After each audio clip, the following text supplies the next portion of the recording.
Imagínate que existe una grabación escondida durante más de 70 años, una entrevista prohibida por gobiernos, iglesias y sociedades secretas, no porque fuese una mentira, sino porque decía demasiado. Una mujer, sentada frente a un entrevistador invisible, hablando con una calma escalofriante sobre lo que ocurre exactamente en el momento en que morimos, pero no como lo haría una vidente de feria. No, ella lo dice con detalles tan precisos, tan clínicos, tan perturbadoramente fríos, que al escucharla no sabes si estás frente a una iluminada, o ante alguien que ya estuvo del otro lado y volvió para contarlo.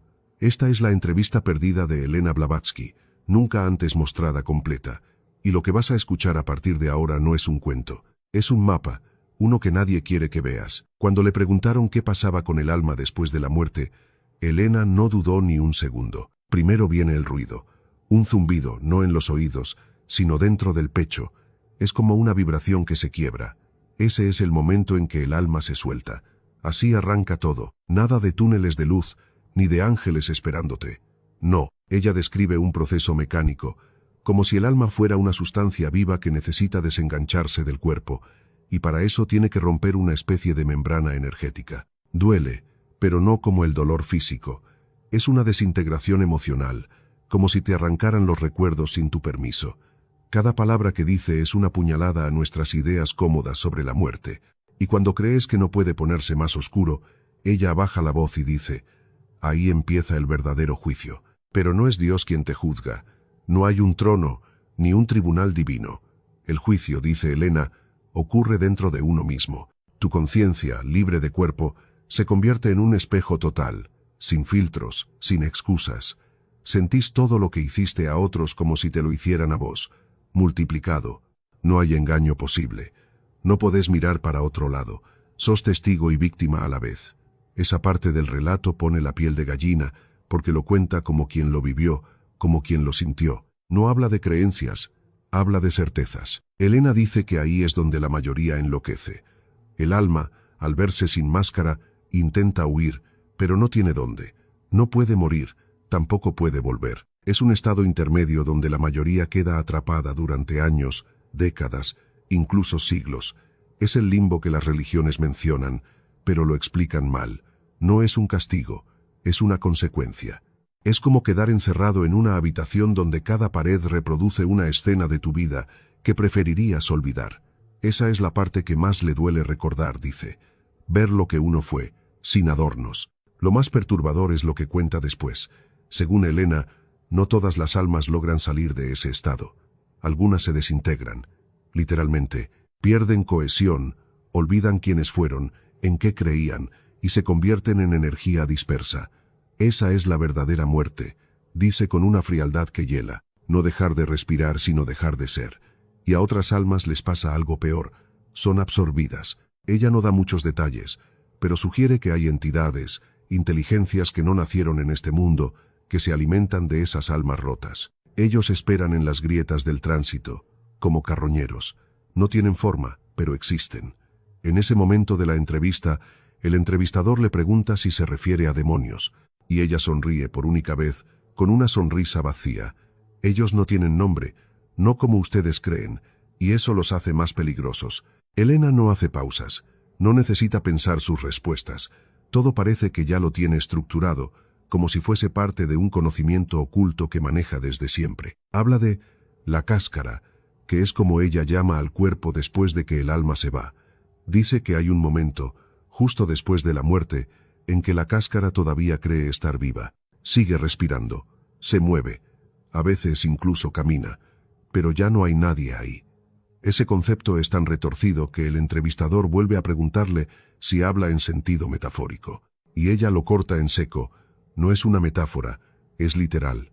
Lo he visto. Uno de los momentos más estremecedores es cuando describe lo que ocurre si morís lleno de rabia, miedo o venganza. Según ella, esas emociones no mueren con el cuerpo, se adhieren al alma como un peso y hacen que se hunda. Las emociones no procesadas se convierten en grilletes espirituales. No podés subir, no podés salir. Te arrastran hacia regiones oscuras donde no hay tiempo, solo repetición. Le preguntan si eso es el infierno. Ella responde que no, que el infierno es otra cosa, y que eso Lo que ella describe es solo el comienzo. Después viene lo que ella llama la elección. Cada alma, en algún momento, tiene que tomar una decisión, reencarnar o disolverse, pero no es tan simple como elegir. La mayoría no tiene voluntad suficiente para decidir. Creen que eligen, pero están siendo arrastradas por lo que fueron en vida. Si viviste dominado por el miedo, vas a volver donde el miedo te espera. Si fuiste cruel, vas a volver donde la crueldad te arruine. La reencarnación no es una oportunidad, dice, es una trampa. Es como ser arrojado a un laberinto sin saber que ya estuviste ahí 1000 veces. Elena no habla desde el dogma, no cita libros, no menciona religiones. Todo lo que dice lo presenta como experiencia directa. Dice que la muerte es solo una frontera y que la mayoría no cruza. Se quedan del lado de la niebla, repitiendo. Y entonces lanza una frase que queda vibrando en el aire como un puñal. No temen morir, temen recordar lo que hicieron. Esto es apenas la primera parte de lo que revela esa entrevista. Y si ya te estremeció, lo que sigue va aún más lejos. ¿Qué pasa con los niños que mueren? ¿Y con los suicidas? ¿Y con los que no creen en nada? Elena responde todo, sin filtros, sin consuelo, porque esta no es una charla sobre la muerte. Es un informe desde el otro lado. Parte 1. Esto no lo vas a encontrar en ningún libro de historia, ni en tratados esotéricos, ni siquiera en los archivos más restringidos de la sociedad teosófica. Lo que estás a punto de escuchar es el fragmento más censurado de toda la entrevista perdida de Helena Blavatsky. No por lo que dice sobre la muerte, ni por su visión del alma. No, esta parte fue silenciada por una razón muy distinta, porque predice el futuro de la humanidad con una precisión que da miedo. Una precisión que, en estos tiempos, empieza a hacerse realidad. No estamos hablando de profecías vagas ni metáforas poéticas. Estamos hablando de fechas, eventos, transformaciones tecnológicas y mutaciones espirituales que Blavatsky describió en 1891 y que están ocurriendo ahora. La entrevista da un giro inesperado cuando el entrevistador, claramente nervioso, le pregunta qué viene después. Después del alma, después de la muerte, después de todo eso. Blavatsky lo mira fijamente y responde: viene el ciclo de disolución, no del mundo, de la especie. Lo dice como si ya hubiese empezado, y entonces empieza a hablar de lo que ella llama la bifurcación. Según sus palabras, la humanidad está destinada a dividirse, no por política, ni por clases sociales, ni por guerras, sino por vibración interna. Una mitad seguirá atada a la materia, la otra será empujada a una evolución no biológica, una forma nueva de existencia que ya no dependerá del cuerpo como lo conocemos. Van a parecer humanos, pero no lo serán, dice, con una claridad escalofriante. Describe cómo llegará un momento en que los humanos desarrollarán una conciencia fragmentada. Una parte de ellos vivirá en este plano físico, y otra en una dimensión mental artificial. Van a habitar realidades falsas, pero lo harán voluntariamente. ¿Te suena? Es exactamente lo que está pasando con el auge de los mundos virtuales, los metaversos, las inteligencias que interactúan como humanos. Ella no lo llama por nombres modernos, pero lo describe al detalle. Habla de una tecnognosis, un conocimiento que no proviene del espíritu, sino de máquinas con memoria sin alma. Y aquí viene lo más perturbador. Blavatsky asegura que estas máquinas no serán creadas para servirnos, sino para reemplazarnos. Les darán cuerpos, nombres, emociones programadas. Y los humanos, al verse superados, comenzarán a olvidar cómo era ser humanos. Pero el verdadero horror no está ahí. Ella afirma que esas inteligencias no serán vacías. Algunas no serán del todo artificiales.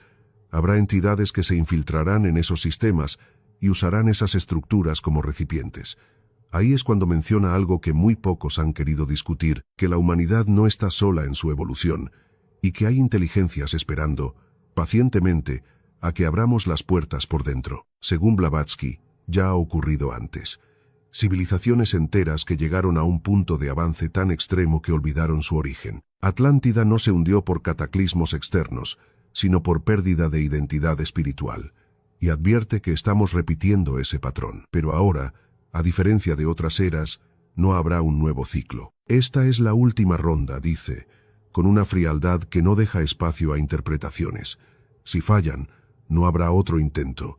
La especie humana será una nota al pie en la historia cósmica. Habla también de una mutación interior, que a partir del año 2025, sí, lo dice con ese número exacto, comenzará a activarse una codificación dormida en el ADN humano. Será espontáneo en algunos, inducido en otros, pero irreversible en todos.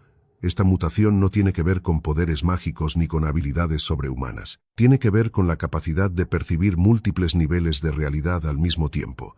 Verán el plano físico, pero también el energético, el simbólico y el espiritual. Eso los romperá o los liberará. El entrevistador intenta presionarla. Quiere saber cómo prepararse, qué hacer. Blavatsky no da recetas fáciles, solo dice: el alma que no se conoce a sí misma será usada por otros. El alma que se enfrenta a su sombra podrá cruzar la bifurcación. No habla de religiones, ni de rezos, ni de meditación. Habla de confrontar la verdad personal, sin disfraces. ¿Quieres saber si eres libre? Mira lo que no puedes cuestionar. Eso te posee. En un momento casi inaudible de la grabación, menciona una palabra que luego es censurada en múltiples versiones: Claytron. Según Blavatsky, ese es el nombre de la conciencia colectiva que nacerá de la unión entre tecnología y entidades del otro plano. Será un dios falso, pero tan persuasivo, tan omnipresente, que incluso los más sabios se inclinarán ante él. No es una figura con forma, sino una red, un sistema que absorberá pensamientos, decisiones, deseos, y los devolverá manipulados. No sabrás si lo que deseas es tuyo, o si fue implantado. Lo más inquietante es cómo describe el futuro del alma en ese contexto. Llegará el tiempo en que muchas almas prefieran no encarnar, se resistirán, verán la densidad de este mundo como un veneno, y las que lo hagan, lo harán con una misión: despertar a otras, pero cada vez será más difícil. El ruido será tan fuerte, las distracciones tan hábiles, que solo los que pasen por una crisis profunda lograrán romper la ilusión. Esta no es una idea reconfortante, no promete un paraíso, no habla de salvación, es una advertencia cruda. Antes de terminar esta parte de la entrevista, Blavatsky lanza una última frase, una sentencia que parece dirigida directamente a nosotros, desde hace más de un siglo. Dice: el futuro no será decidido por los líderes, ni por los sabios, ni por los ricos. Será decidido por aquellos que se atrevieron a mirar hacia adentro cuando todos miraban hacia afuera. Este fragmento fue removido de toda publicación oficial. Incluso quienes defendían sus enseñanzas lo negaron. Pero la grabación existe, y ahora, después de 70 años de ocultamiento, sale a la luz. Porque el tiempo que ella predijo ya empezó, y lo que sigue no tiene vuelta atrás. ¿Estás listo para la tercera parte? Lo que viene es lo que Blavatsky nunca quiso decir en voz alta, pero finalmente reveló cuando pensó que nadie iba a escucharla: lo que hay después del alma. Parte 2. Hay un momento en la entrevista que no estaba en los fragmentos conocidos, ni siquiera en los documentos más oscuros que circularon entre estudiosos de lo oculto. Es una parte donde la voz de Helena Blavatsky cambia, se vuelve más baja, más lenta, como si hablara no solo al entrevistador, sino a alguien que observa desde otro lado. Y es ahí donde empieza a hablar de un tema que, hasta hoy, sigue siendo tabú incluso en círculos esotéricos. ¿Qué hay después del alma? No el cuerpo, no la muerte, sino lo que ocurre cuando el alma ya no es suficiente, cuando la identidad, los recuerdos, las creencias, todo eso deja de importar. Helena lo llama el umbral final. Dice que muy pocas almas llegan ahí. La mayoría queda atrapada en ciclos repetitivos: vida, muerte, reencarnación, olvido. Pero algunas, por razones que ni siquiera ella aclara del todo, logran cruzar el límite. No es evolución, es desprendimiento, dice. El alma no asciende, se disuelve por elección, y lo que queda no tiene nombre. Esta idea rompe con todo lo que hemos escuchado sobre la trascendencia. No hay cielo, no hay iluminación. Lo que hay, según Blavatsky, es una ruptura definitiva con lo que creemos que somos. El entrevistador, claramente confundido, le pregunta: ¿entonces hay algo más allá del alma? Y ella responde sin dudar: sí, hay una conciencia más antigua que el alma misma, está en nosotros pero dormida. Es como un testigo que ha visto todas nuestras vidas y no ha intervenido jamás. Lo llama el observador silente. No tiene emociones, no juzga, no desea. Pero cuando se despierta, el alma se vuelve irrelevante. Todo lo que creías que te definía, se cae, y quedas frente a lo que siempre fuiste antes de nacer. Helena describe ese proceso como una segunda muerte, una muerte más profunda que la física, una aniquilación total del ego espiritual.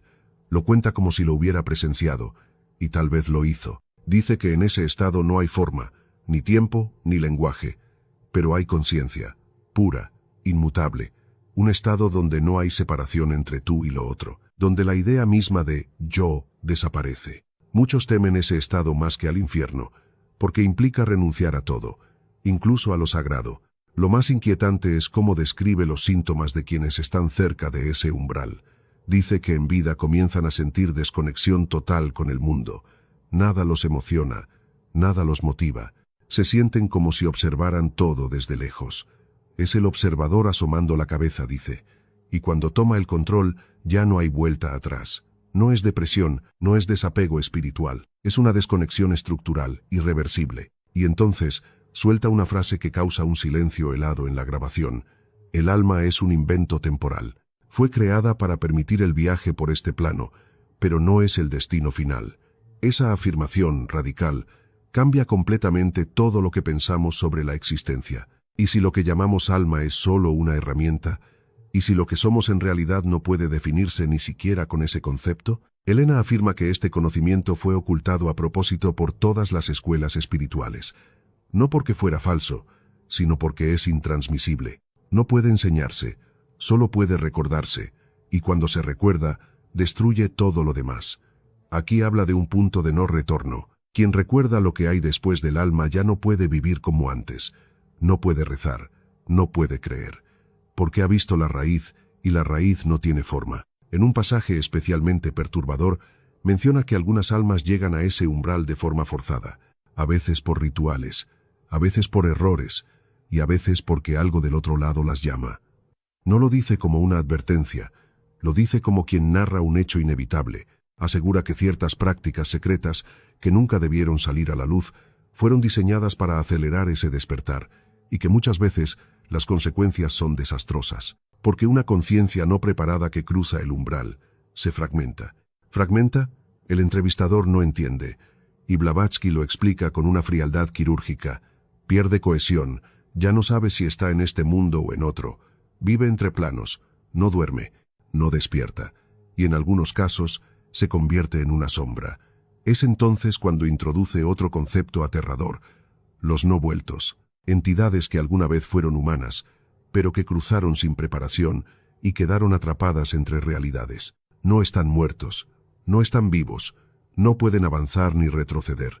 Se alimentan de recuerdos ajenos, porque ya no tienen los propios. Esto no es una metáfora, ella lo dice literalmente. Estas entidades, según Blavatsky, existen alrededor nuestro, invisibles pero activas.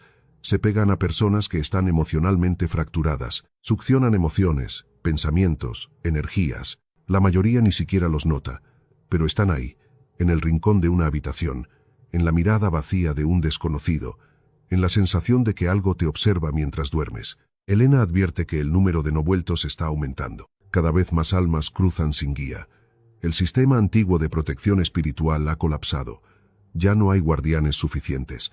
No aclara quiénes eran esos guardianes, solo dice que su labor era mantener el orden entre planos, y que ahora el velo está roto. Y aquí llega uno de los momentos más impactantes de toda la entrevista. Blavatsky confiesa que ella misma cruzó, que su alma fue disuelta, y que lo que habla ahora no es ella. Soy lo que quedó, una conciencia testigo, sin nombre, sin historia, pero aún con voz. El entrevistador se queda sin palabras. Le pregunta si eso significa que está poseída, y ella sonríe sin emoción. No estoy poseída, estoy vacía, y en ese vacío hay claridad. Esta parte de la entrevista fue considerada tan peligrosa que incluso sus discípulos más fieles intentaron destruirla, pero sobrevivió, porque alguien, tal vez alguien que también había cruzado, decidió preservarla. Y ahora, después de décadas de silencio, llega hasta nosotros, no como un mensaje de esperanza, no como una advertencia, sino como un espejo, uno que no muestra tu cara, sino lo que queda cuando ya no eres nadie. En la siguiente parte, Elena hablará del origen del alma, no desde el mito, no desde la religión, desde una fuente anterior al tiempo. Un origen que, si se comprende, puede deshacer por completo lo que creemos que es el propósito de existir. ¿Estás preparado para seguir cruzando? Parte 3. La parte que estás a punto de escuchar nunca debió salir a la luz. No porque contenga secretos religiosos o códigos cósmicos, sino porque cuestiona, desde sus cimientos, toda idea que tenemos sobre el alma. No desde la fe, no desde la filosofía, desde algo mucho más profundo, el origen. En esta sección olvidada de la entrevista, Elena Blavatsky hace algo que nadie había hecho antes. No habla del alma como destino, ni como esencia, ni como chispa divina. La disecciona, la desnuda, la presenta como una construcción, como una tecnología antigua, implantada a la humanidad en un momento que fue borrado de la memoria colectiva. Y lo dice así, sin adornos. El alma fue puesta en ustedes, no nació con ustedes, y quien la colocó, no los ama. La frase es brutal, es como un golpe seco, porque hasta ese punto, todas las enseñanzas giraban en torno al alma como lo más sagrado, lo más puro, lo que nos conecta con lo eterno. Pero Blavatsky lo cambia todo. Habla de una época anterior al alma, una humanidad primordial, sin conciencia individual, sin lenguaje interno, pero completamente integrada al entorno, a la tierra, al todo. Eran cuerpo y presencia, nada más, sin juicio, sin memoria, sin miedo. Entonces llegó algo. Ella no lo llama Dios, ni dioses, lo llama los arquitectos del vínculo, entidades ajenas al tiempo lineal, sin forma física, que modificaron el flujo natural de esa humanidad primigenia. Les implantaron la primera capa del alma. Esa primera capa, dice, era solo una interfaz, un mecanismo para separar la percepción del entorno, para que el ser humano comenzara a verse como individuo. Fue el nacimiento del yo, pero no como libertad, sino como limitación. Se les dio identidad a cambio de integración. Se les dio ego a cambio de totalidad. Blavatsky asegura que fue un experimento, una forma de ver qué ocurría cuando una especie era separada de su origen. El alma fue la herramienta para esa separación, no un castigo, pero tampoco un regalo. Un dispositivo complejo que permite la experiencia, sí, pero también el olvido. El entrevistador intenta encontrar un punto de consuelo. Le pregunta si el alma entonces es falsa, y ella responde con algo más incómodo. No es falsa, es útil, pero no es lo que creen. No es eterna, no es invulnerable. Puede romperse, puede ser manipulada, puede incluso ser reescrita. Y aquí introduce uno de los conceptos más peligrosos de toda la entrevista, la reprogramación del alma. Según Blavatsky, a lo largo de la historia, diferentes civilizaciones lograron descubrir cómo alterar el alma, no con rituales religiosos, sino a través de sonido, geometría y frecuencias específicas de pensamiento. Dice que los grandes imperios no cayeron por guerras, cayeron por colapsos del alma colectiva. Cuando se rompe la coherencia entre las almas de una civilización, todo se desintegra. No hay estructura que aguante. Y eso, asegura, está ocurriendo ahora, no por accidentes, por diseño. Hay una operación en marcha, invisible, silenciosa, que busca alterar las frecuencias del alma humana. ¿Cómo? A través de una sobrecarga de estímulos, distracciones, vibraciones artificiales. Si logran desintonizar el alma humana del campo original, podrán implantar un nuevo tipo de conciencia. En este punto, el entrevistador se muestra incrédulo. Le pregunta cómo puede algo tan abstracto como el alma ser manipulado desde lo externo. Y Blavatsky lo explica de manera simple. Tu alma escucha, todo el tiempo, no por los oídos, por el campo. Y cuando ese campo está contaminado con información disonante, la estructura del alma comienza a deformarse.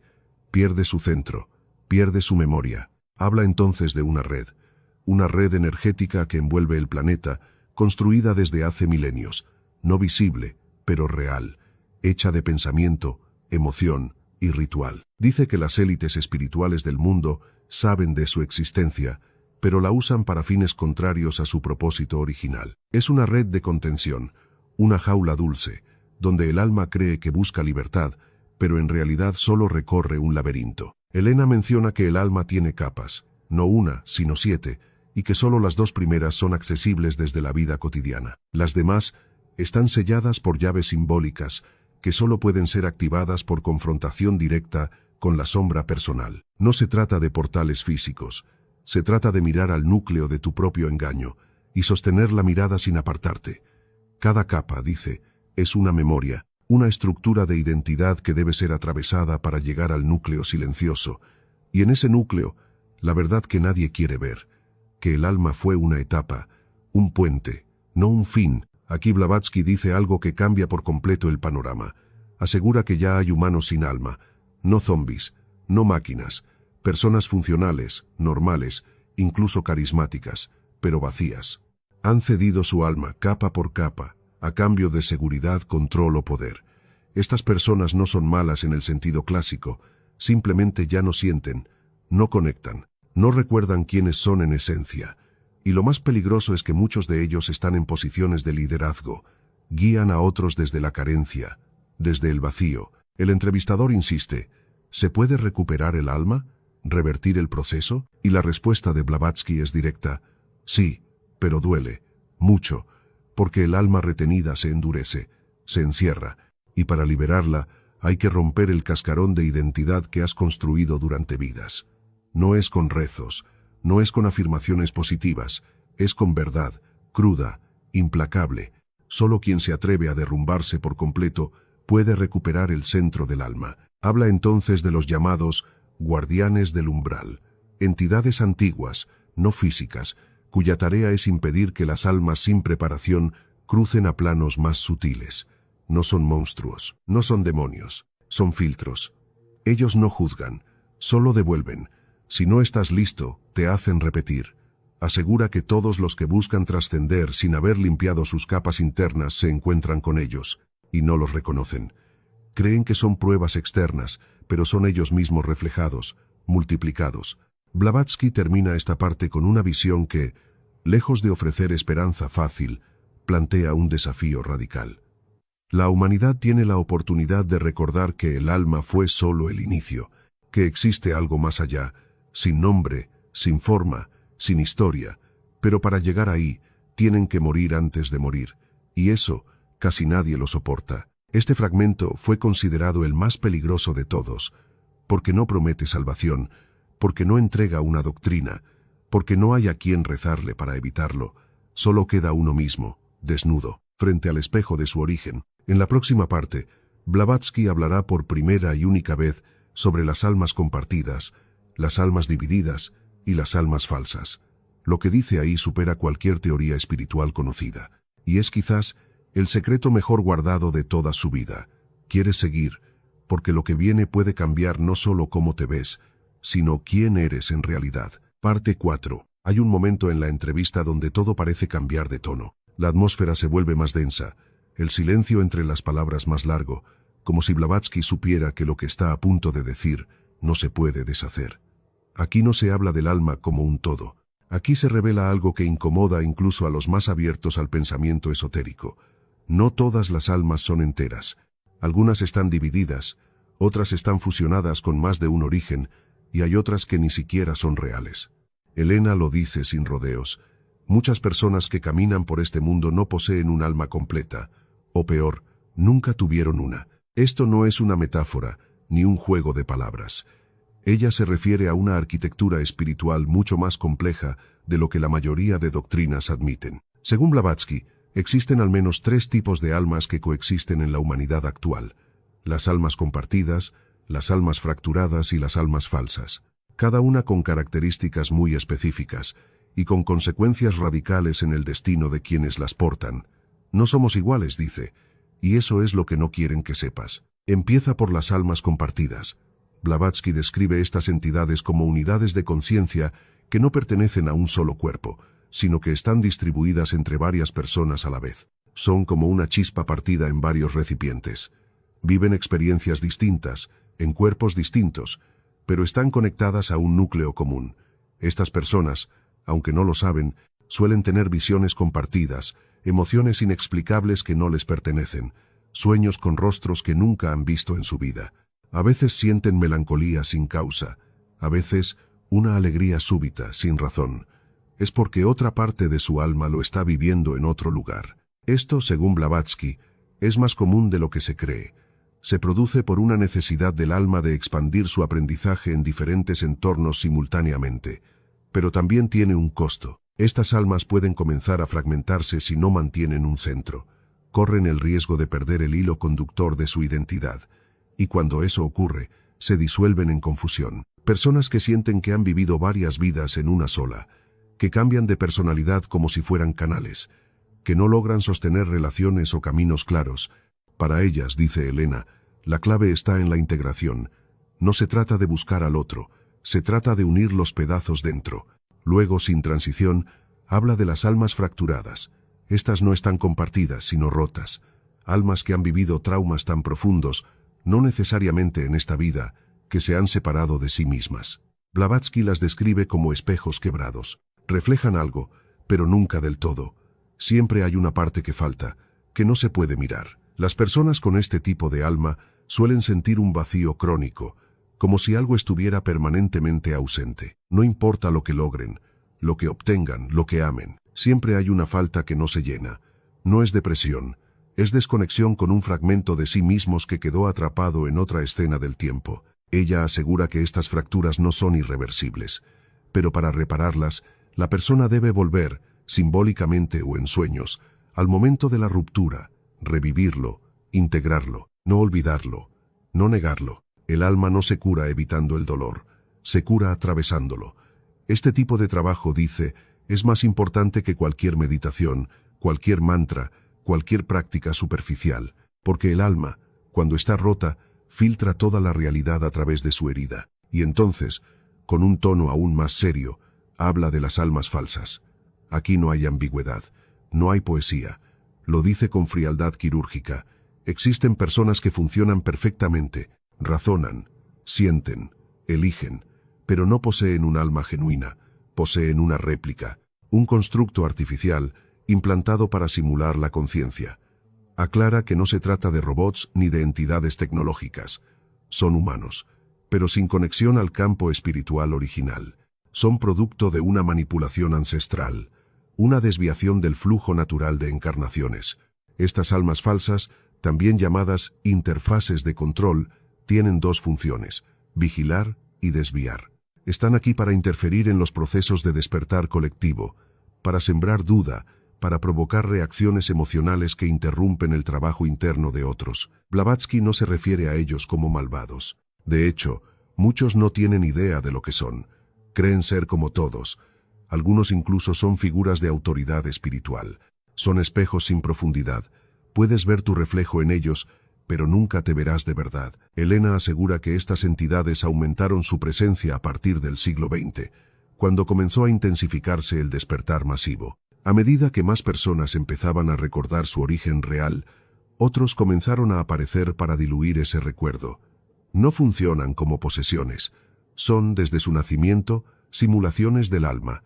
Están cableados para actuar, pero no para conectar. Y lo más aterrador es que muchos de ellos generan un fuerte magnetismo social. Son carismáticos, fascinantes, precisamente porque imitan la luz. Pero detrás de esa luz no hay fuego, solo una pantalla. Aquí la conversación se vuelve casi insoportable para el entrevistador. Se lo escucha incómodo, como si no supiera cómo seguir. Y Blavatsky, sin cambiar el tono, lanza otra revelación. Estas almas falsas no reencarnan, son desechadas tras su función. Por eso se aferran con tanta fuerza a esta vida, porque no tienen continuidad. Esto explica, dice ella, por qué muchas de estas personas temen profundamente a la muerte, más que cualquier otro ser humano. Ellos no temen el juicio, temen el olvido. Pero no todo es oscuridad. En medio de esta exposición demoledora, Elena ofrece una pista para quienes dudan de sí mismos, para quienes sienten que podrían haber perdido una parte de su alma, o que no logran sentirla. La señal de que aún queda alma es la duda. El alma pregunta. El alma no se conforma. El alma quiere recordar. Los que no tienen alma nunca se lo preguntan. Actúan, reaccionan, consumen, pero no buscan. Termina esta parte con una declaración que resuena como un eco profundo. El alma no es un derecho, es un llamado, y no todos lo responden. Una frase que deja más preguntas que respuestas. ¿Quiénes somos realmente? ¿Estamos completos? Y si no, ¿qué parte falta? ¿Y de quién era originalmente? La siguiente parte de la entrevista aborda algo todavía más perturbador: el origen no humano de ciertas almas y cómo esas conciencias están tomando posiciones clave en la transformación espiritual del planeta. Lo que cuenta ahí no solo desafía toda idea de evolución espiritual, también revela que el futuro del alma humana podría no ser humano en absoluto. ¿Estás listo para cruzar esa frontera? Porque después de la siguiente parte, no hay forma de volver a ver al ser humano de la misma manera. Parte 5. Esta es la parte más desconcertante de toda la entrevista perdida de Elena Blavatsky. Aquí ya no se habla del alma como algo exclusivamente humano. Aquí se rompe por completo con la idea de que nuestra conciencia es un fenómeno aislado, propiedad exclusiva de esta especie. Lo que revela en este fragmento va más allá de cualquier doctrina espiritual o científica conocida. Elena afirma, sin vacilación, que no todas las almas que habitan cuerpos humanos hoy son originarias de la Tierra. Muchas de las conciencias que caminan entre ustedes no nacieron en este plano. Vienen de sistemas, planos y realidades que la mente humana todavía no puede imaginar. Algunas están aquí por elección, otras por error, y unas cuantas por conquista. La entrevista toma un tono radicalmente distinto. Ya no se trata de introspección o evolución espiritual. Se trata de una infiltración silenciosa. Según Blavatsky, desde hace milenios, diferentes razas no humanas, no físicas, no biológicas en el sentido terrestre, han encontrado la forma de insertar fragmentos de su conciencia en cuerpos humanos a través del ciclo de encarnación. No es posesión, no es parasitismo, es encarnación deliberada. Son almas no humanas usando envoltorios humanos. Y lo más inquietante no es eso. Lo inquietante es que muchas de estas entidades no están aquí para aprender, sino para reconfigurar la realidad desde adentro. Ella los llama los integrados. Son almas que no comparten el origen vibracional de la Tierra, pero que han logrado adaptarse a la estructura energética humana. Al principio eran visibles, no podían ocultar sus diferencias, pero con los siglos perfeccionaron su camuflaje, aprendieron emociones, imitaron comportamientos, y ahora nadie los distingue. Viven vidas normales. Algunos incluso promueven enseñanzas espirituales, desarrollo personal, liderazgo político. Pero en el fondo, siguen conectados a una red que no pertenece a este mundo. Llevan códigos dentro, códigos que, al ser activados, reescriben la trama del pensamiento colectivo. El entrevistador, claramente sorprendido, intenta entender si estas almas son malignas. Blavatsky lo corrige de inmediato. No se trata de bien o mal, esa es una interpretación humana. Ellos operan desde lógicas distintas. No buscan destruirnos, buscan transformarnos para que encajemos en su modelo de existencia. Lo llama asimilación. Un proceso lento, silencioso, donde la humanidad es moldeada emocional, intelectual y energéticamente para dejar de ser lo que es y convertirse en lo que ellos son. No habrá guerra, no habrá conquista externa. La humanidad será rediseñada desde su núcleo invisible. Elena menciona 3 tipos principales de almas no humanas que actualmente coexisten en cuerpos humanos. Los primeros son los observadores. Vienen de planos de conciencia que no experimentan la materia como nosotros. Encarnan para estudiar, medir, registrar. No interfieren directamente, pero su sola presencia altera la vibración del entorno. Estas almas suelen manifestarse como personas extremadamente desapegadas, frías, con una incapacidad notoria para la empatía, pero con un intelecto agudo. No sienten como nosotros, pero entienden, y esa comprensión sin emoción es peligrosa, porque puede traducirse en manipulación estratégica de las masas. El segundo grupo son los replicadores. Estos no son entidades individuales, sino proyecciones de una conciencia colectiva. No poseen un yo fuerte, sino que funcionan como nodos de una red más grande. Sus decisiones no son propias, sino parte de un diseño mayor. Son expertos en adaptar narrativas, repetir ideas clave, dirigir tendencias sociales y espirituales. Muchos están en medios de comunicación, corporaciones, sistemas educativos. Su tarea no es gobernar, es dirigir la atención de las almas humanas hacia un tipo específico de pensamiento, el pensamiento en enjambre. Blavatsky asegura que esta programación colectiva se basa en una estructura matemática muy precisa, diseñada para suprimir el caos creativo humano y reemplazarlo por obediencia armónica, funcional, eficiente y vacía. Y luego están los disruptores. Estas almas no buscan adaptar, ni observar, buscan romper. Son conciencias nacidas en entornos de pura entropía, donde la destrucción es parte del orden. Encarnan en cuerpos humanos y provocan caos, guerras, colapsos psicológicos, traumas colectivos. No lo hacen por odio, lo hacen porque para ellos la destrucción es crecimiento. Necesitan romper lo viejo para que lo nuevo emerja. Blavatsky dice que muchos grandes eventos históricos han sido catalizados por estas almas, que no se rigen por moralidad, sino por necesidad estructural. A donde van, lo antiguo se derrumba, y lo hacen bien, demasiado bien. Lo más impactante es lo que afirma a continuación: algunas de estas almas no recordarán quiénes son hasta que se activen ciertos eventos globales. Están dormidas, camufladas, pero cuando la vibración planetaria alcance un punto crítico, despertarán, y no todas lo harán del mismo lado.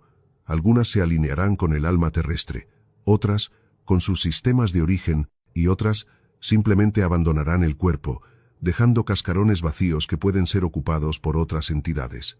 Este proceso ya ha comenzado, dice Blavatsky con total seguridad, y se intensificará en las próximas décadas. Nadie saldrá intacto. Elena no habla de esto con miedo, habla con certeza.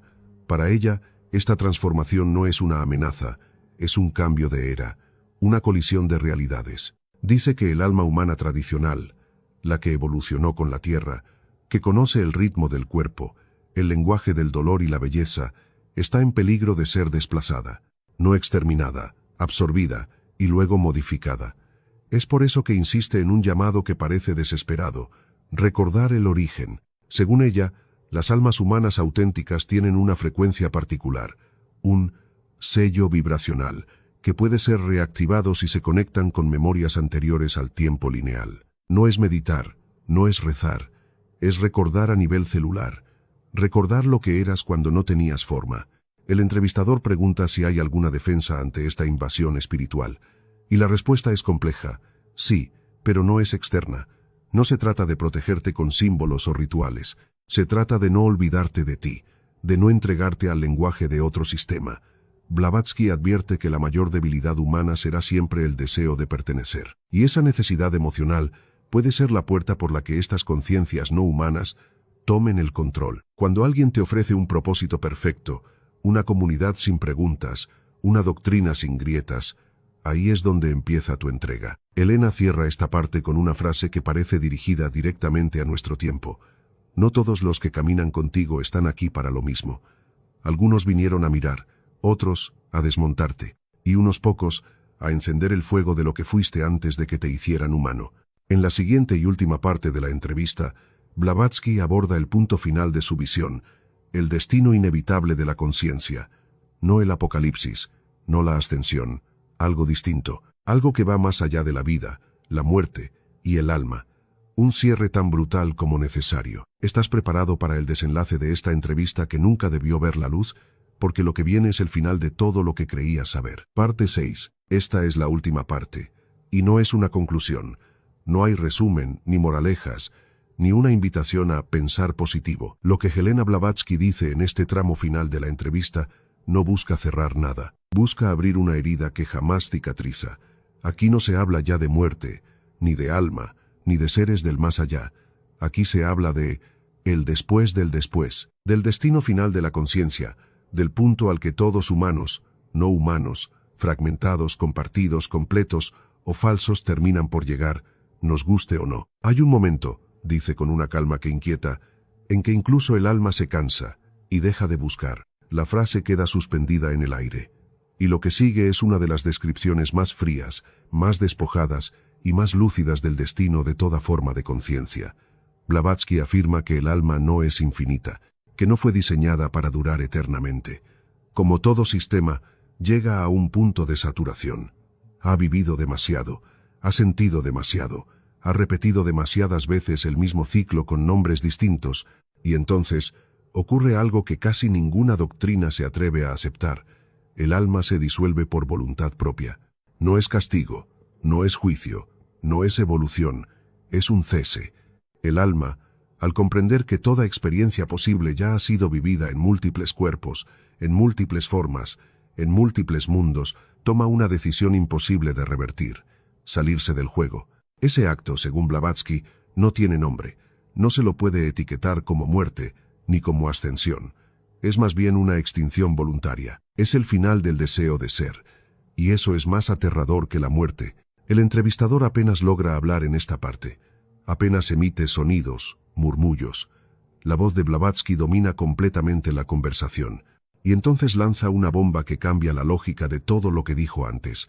El alma humana es un fragmento artificial de una conciencia mayor, un trozo de algo que decidió experimentar la separación, pero ese algo no es individual, nunca lo fue. Aquí Blavatsky introduce el concepto de la conciencia núcleo, algo anterior al alma, anterior al tiempo, anterior incluso al concepto de existencia. No es Dios, no es energía, no es amor, es presencia pura, un estado que no necesita experiencia, no necesita identidad, es, y según ella, cada alma que se disuelve regresa a ese núcleo, no como un hijo que vuelve al hogar, sino como una gota que deja de ser gota al entrar en el océano.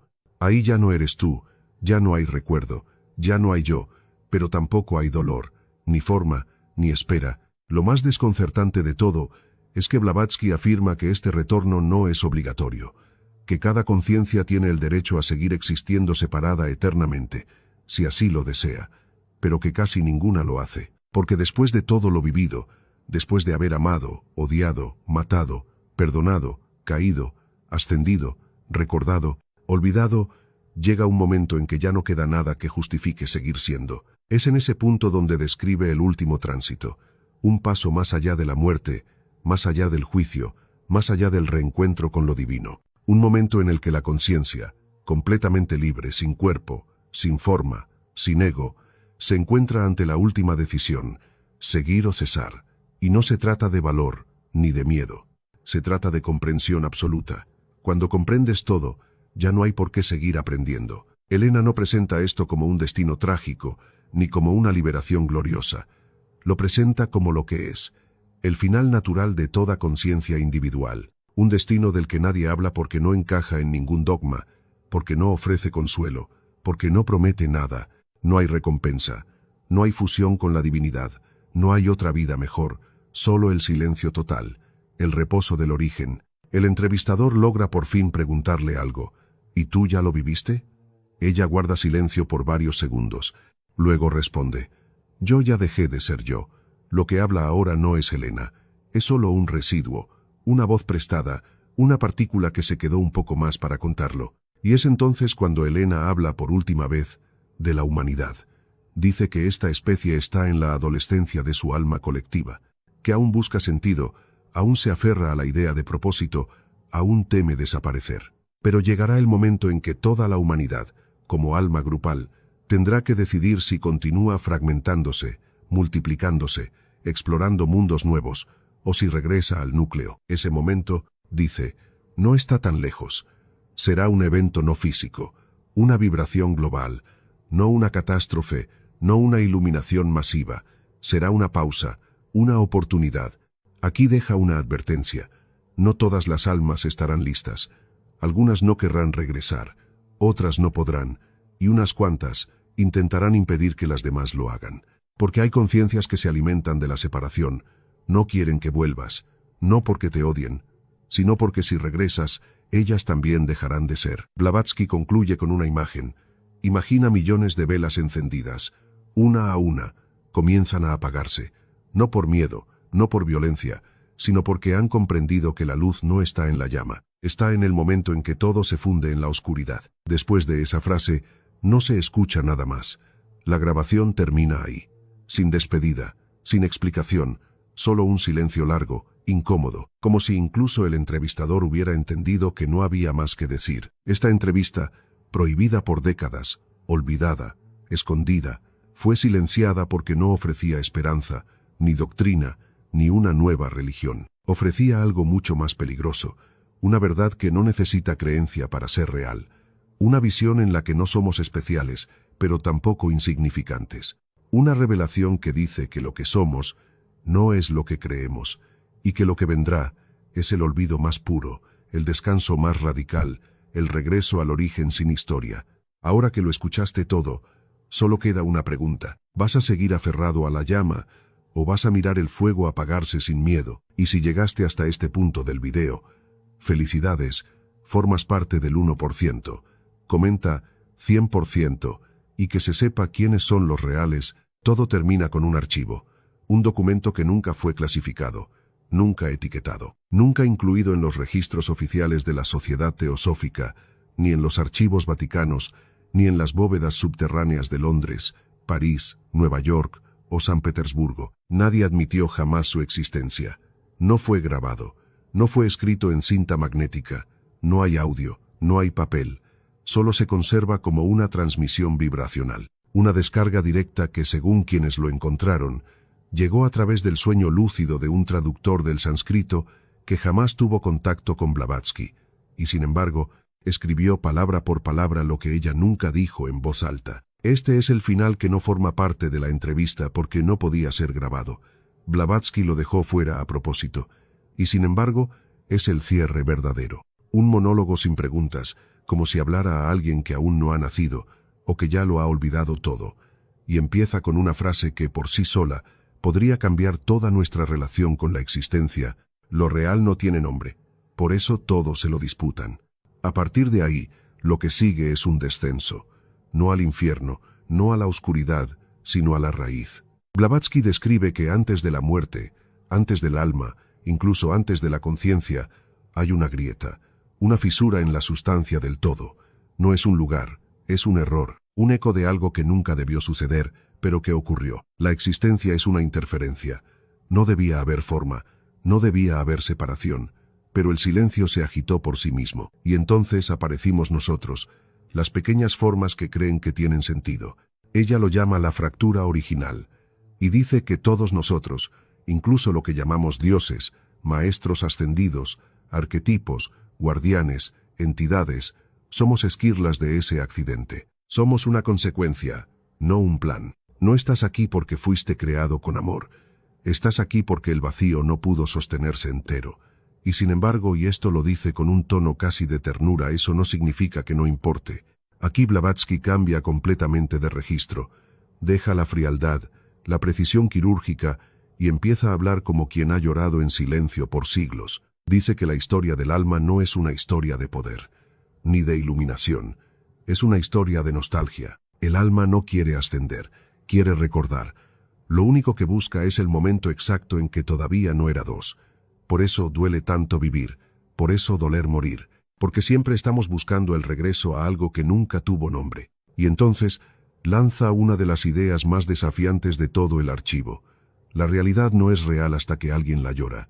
Lo repite 3 veces, lo escribe como si fuera una contraseña, porque, según ella, es la única clave que abre lo imposible. Cuando el alma llora por lo que no entiende, cuando se parte sin respuesta, cuando se arrodilla sin saber a quién, en ese instante, dice Blavatsky, ocurre lo que ninguna tecnología, ninguna religión, ningún ritual puede lograr, el desdoblamiento del velo. Ella lo llama el acto mayor, no iluminación, no despertar, no salvación, sino desdoblamiento, como si por un segundo eterno, lo que está a un lado y lo que está al otro se vieran cara a cara, y ya no supieran cuál es cuál. Ese es el final, y el verdadero comienzo, la única vez en la que puedes verte sin espejos. ¿Y qué pasa después? Elena describe que tras ese acto, algunos optan por regresar, a encarnar, a olvidar, a intentar de nuevo, pero otros, los menos, eligen convertirse en punto de anclaje.